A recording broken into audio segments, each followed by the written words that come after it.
My name is Edel Rodriguez. I'm an artist.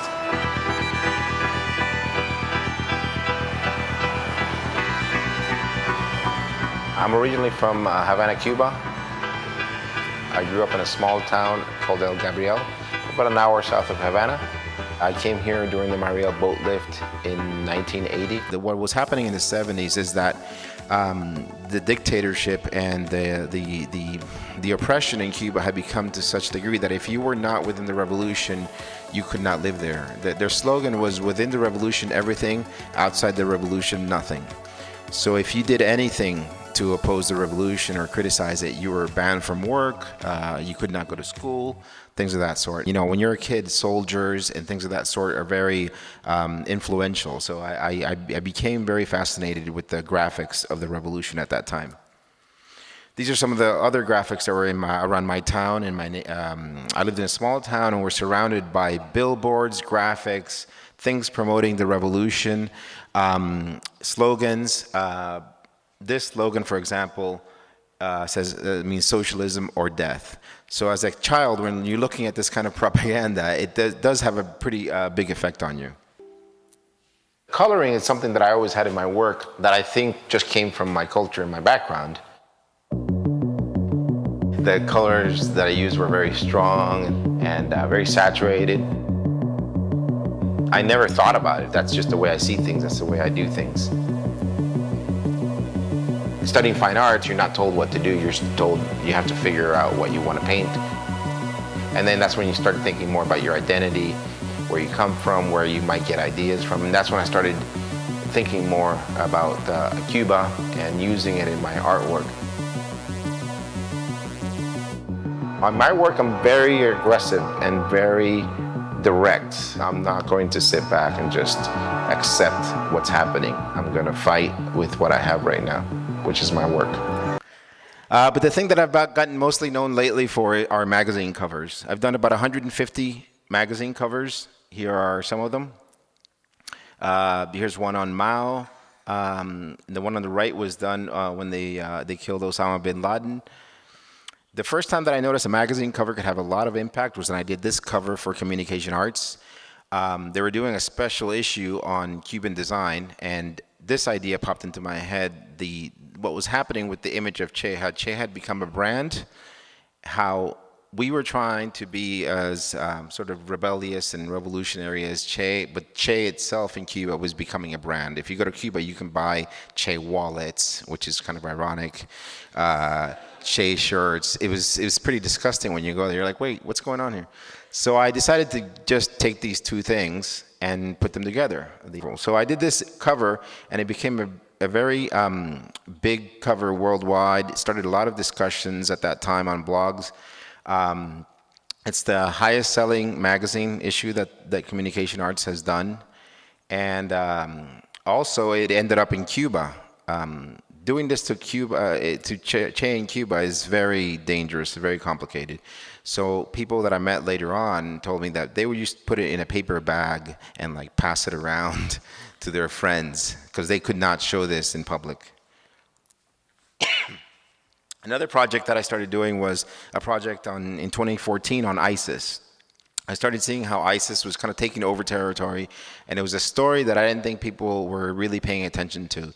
So I decided to create images and put them online.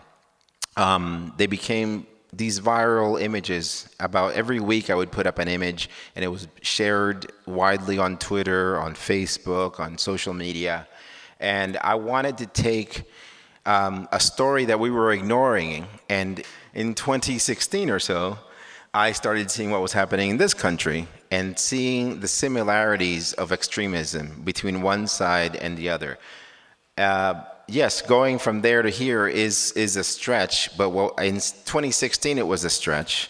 But in 2019, when we have white supremacists and shooting people in Texas at a Walmart, that stretch is not that far apart anymore. And for me, what happened was that I got to a point where I didn't think ISIS was a real danger to me here, but that white supremacy was a bigger danger to my life and my family. So I started making images about that. And then in 2016, we had an election. So, well, what I saw in Trump as a candidate was from what I had experienced in Cuba and the type of language that Fidel Castro used, where Castro would abuse people, mock them, tell them to leave the country if they didn't like the country. These are the same things that Trump was saying as a candidate, and it freaked me out. And the idea was to create a brand that anytime you saw this pop up on your social media feeds or on a magazine cover, you'd recognize right away who and what I was talking about. So I created this character, and after it was online for a while, Time magazine called me and asked me to create a cover for them. This was most recently on the events in Charlottesville. I had shown him with a KKK hood in the past, and every time I did it, I'm like, oh, am I going too far? Oh, let's see. But at this moment, I was like, no, like, that's it. He is a racist. I'm gonna put the hood on. And I sent it to the editor of Der Spiegel, and they agreed. And they called it the true face of Donald Trump. The same week, I was hired by Time magazine to do one on the same story. This image of a neo-Nazi with the American flag, this was all over the press as well. When it's on the cover of Time magazine, you have to talk about it. It sits on your coffee table at your family's house for a week. You see it on the newsstand. You have to talk to your kids about this when this shows up. So that's why I do strong covers, because I want people to have conversations, and that's the point of magazine covers, is to start conversations and get people to deal with the facts.